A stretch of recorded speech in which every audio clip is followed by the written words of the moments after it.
The beauty of the prosperous South, happy families and laughing children. But this was sadly not the truth for all. One boy was born into slavery in Tuckahoe, Talbot County, Maryland, by his mother, Harriet Bailey, and his father, a white man who was possibly even his own master. His name was Frederick Douglass. He barely even knew his own mother, for they were separated early on in his childhood, but she would try to see him any chance she could. So he was sent to be cared for by an old woman. At 7 or 8, he was sold to Mr. Auld in Baltimore, and he was happy to leave this current life, and he had a kind mistress who had began to teach him to read, until his master stopped the lessons so that he would not become unmanageable, for he believed he would at once become unmanageable and of no value to his master. Throughout his life, whether it was before or after being sold to Baltimore, he witnessed the many horrors of slavery.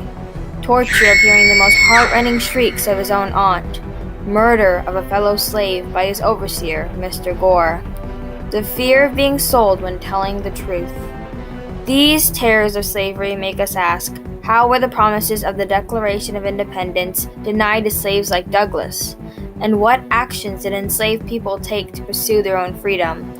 Some tried to escape when encouraged by white men, but would be captured and punished. Others tried to resist their work by burning barns. Some even physically hurt or killed their masters.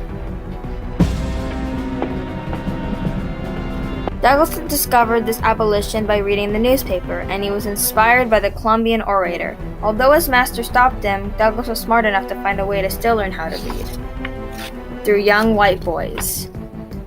And because of his master's urgency to stop the lessons, Douglass learned that education was the pathway to freedom. And Douglass was determined to reach freedom.